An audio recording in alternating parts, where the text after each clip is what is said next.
Is your goal to become a cloud security engineer? Well, if so, you're in the right place. I'm about to give you some clear and simple steps to follow on this journey that will help you to achieve your goal. And now, I've worked in cloud security for several years, and I can promise you one thing, that by the end of this video, you'll be so much more clear on your journey to becoming a cloud security professional.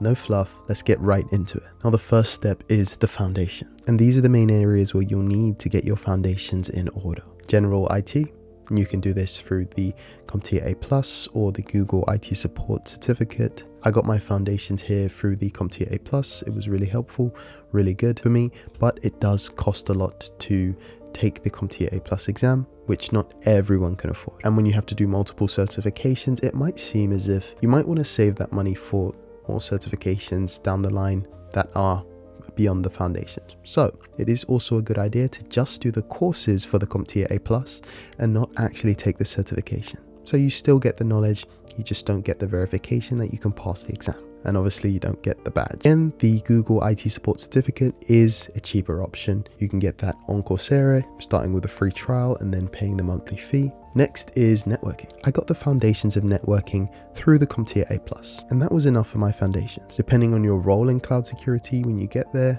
you may want to dive deeper. The CompTIA A+ and the Google IT Support Certificate will teach you enough of the foundations to start with. Now, moving on, you need a good foundation in cybersecurity and in cloud computing. Now, a very, very common question about cloud security engineering. What should I learn first? Should I learn cybersecurity or should I learn cloud computing? Now, in my experience, most cloud security roles that I've interviewed for have actually felt more like cybersecurity interviews rather than cloud computing interviews. And this kind of indicates to me that when looking at cloud security roles, a cloud security professional is simply applying their cybersecurity knowledge using cloud-based security tools. So a cloud security engineer is a cybersecurity professional who is using cloud tools to do his or her job, simply put. So what should you learn first?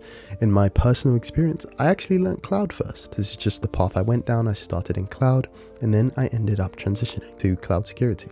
However, I've seen many cases of cybersecurity professionals ending up working in a cloud security specific role. So you can actually go down both ways. There's no complete right answer, but in today's world, I would suggest you focusing a little bit more on your cybersecurity knowledge, as you can apply this to various tools. Now, going after learning the foundations of cloud and cybersecurity, if it's cybersecurity, I would suggest you go for the Security Plus or the ISC Squared CC. Now, I've done both of these and I have videos on how to pass both of these on this channel, so I will leave links to them in the description. And when learning cloud, a next step, you do need to select which cloud you're going to be learning. Are you going for Azure, AWS, or GCP? If you're going for AWS, go for the AWS Cloud Practitioner. If you're going for Azure, go for the AZ900 Azure Fundamentals. And if you're going for GCP, they have their own Fundamentals certification as well. Courses for these certs will be in the description of this video. Moving on, it's time to look into the specialisms in cloud security. Now, you don't always have to select which one you're specializing in,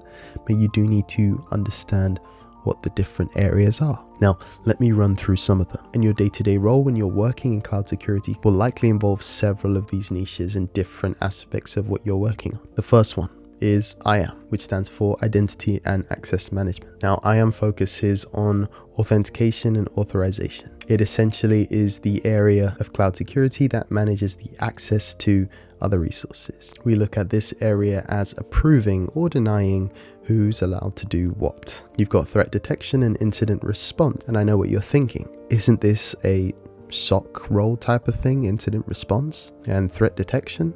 And yes, it is. For those who don't know, SOC stands for Security Operations Center, and they are the people who respond to alerts, who respond to threats and mitigate them and sort them out and respond to various incidents and make sure that they are resolved. And you might think that SOC is a separate role, and yeah, it kind of is. But at the same time, because they're using cloud security technology and tools like CrowdStrike, like Microsoft Sentinel, like Microsoft Defender to do their roles. So they are heavily involved in cloud security, and it could generally just be considered a part of a cloud security professional's role, particularly when it is a cloud-based tool that they're using to conduct. Another specialism I'll mention is DevSecOps. Now, I'm sure you're familiar with DevOps. It is the coming together of software development and operations, and DevSecOps is when you put the security in between the two.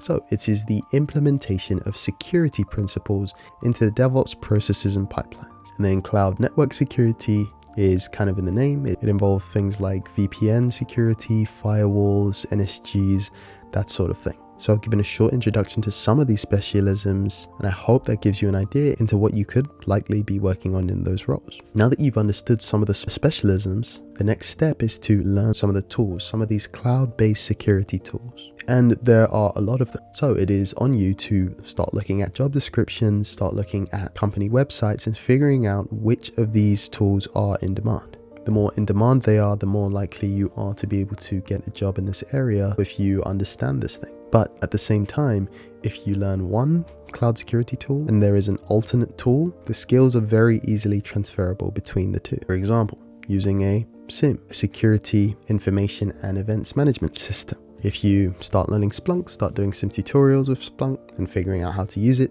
it won't be too difficult to transfer that knowledge to using another SIEM such as Microsoft Sentinel. Let me mention some more tools that you should be looking into learning. For instance, Microsoft Defender XDR. Now, Microsoft Defender XDR is a platform that combines many of Microsoft's security solutions onto one platform. It's widely used across many companies. This is just one example. Alternative tools to Microsoft XDR could be things like CrowdStrike or Sophos Endpoint or SentinelOne, not to be confused with Microsoft Sentinel. Looking into and learning some of these tools, perhaps doing a project of setting it up and playing out some real life scenarios using these platforms and documenting that process so that when it comes time to sit in an interview, you can explain that exactly what you did using this platform. Alternative could be thinking of other tools, things like Entra ID and the tools within Entra ID, things like conditional access, things like risky sign-in. Or you could be starting to learn the skill of log reading and understanding sign-in logs or audit logs. Perhaps it's the understanding of other IAM tools like AWS IAM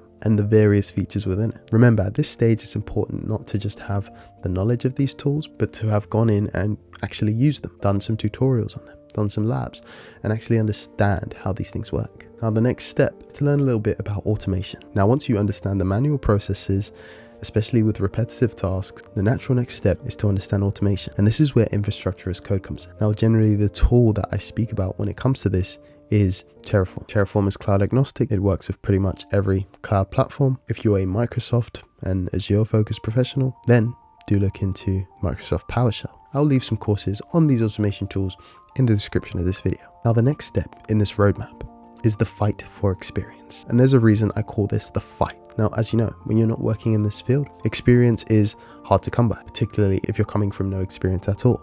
So it is a battle. And when you understand that this is a battle, that's when you start to understand what you have to do. You're looking for any sort of experience you can get in this space. And that could be through internships, that could be through experience days. Anything that you can put on your CV, build the portfolio and make you look that one bit better so that when you write the next application or go into the next opportunity, you're better than what you were the last time. Perhaps this could be alternative roles. Perhaps it's not that cloud security role just yet. Perhaps it's something else in cybersecurity or something else in cloud or some sort of infrastructure role that gives you that little bit of cloud security experience. Whatever the case, it's bringing you closer to that goal. Perhaps you're already working at a company in a different role and you want to hop into cloud security. Perhaps it's finding an opportunity to shadow someone in the cloud security team, or it's finding a mentor who can show you a little bit more about what they do in their role as a cloud security professional. It takes you that one step closer to winning. And if you're looking for more guidance on how to actually tackle that job search aspect, then check out the Tech Job Blueprint, where I break down the process of that fight